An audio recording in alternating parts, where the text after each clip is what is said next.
After completing the employment process, many Ukrainians began to contribute to the budgets of their host countries by paying national taxes and fees.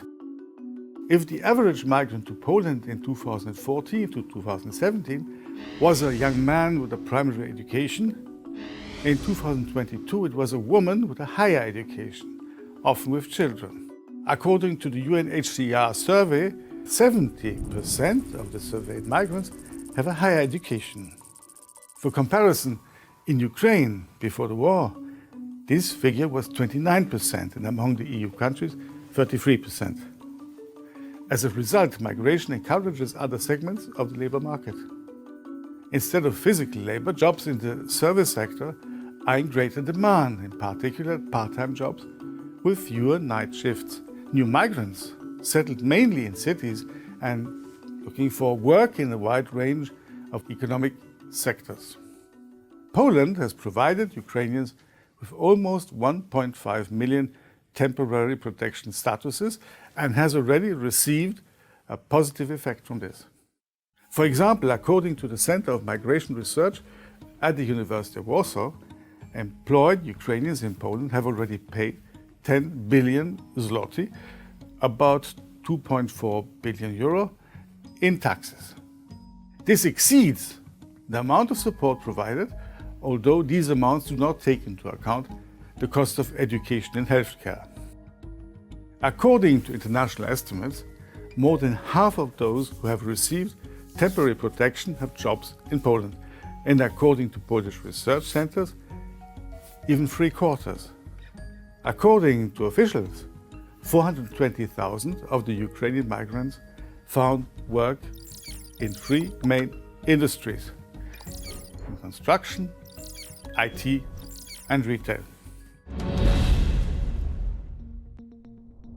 According to the European Investment Bank, the full-scale Russian war against Ukraine has stimulated 1.1% reduction in real private consumption in the EU, primarily in the countries of Central Eastern and Southeastern Europe.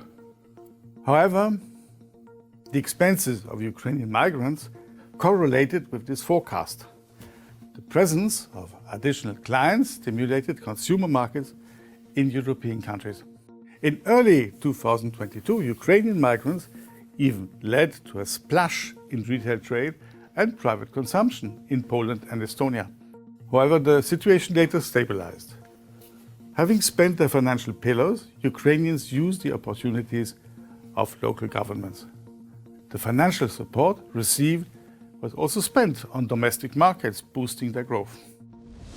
The largest volumes of transactions in retail chains using Ukrainian cards were carried out in Poland, 28% of the total volume, and in Germany, 10%.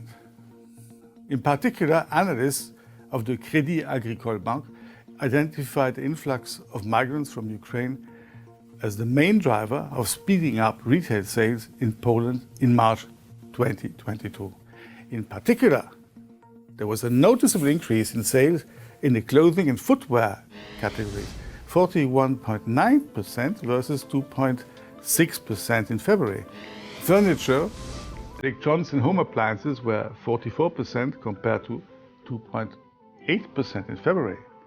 In general, in the host countries, Ukrainians also actively spent their own funds on housing, healthcare and education, taking into account the significant share of children among migrants, 28% to 44% in different countries. Financiers think that this compensated the negative impact of inflation and the decline of consumer attitude on household spending. A similar situation has developed in Estonia. According to the forecast, based on the estimates from the IMF research due to the contribution of Ukrainian migrants, the output of goods and services in Estonia, Poland and the Czech Republic in 2026 will be 2.3% higher than in the baseline scenario without migration. In Germany, by 0.65%.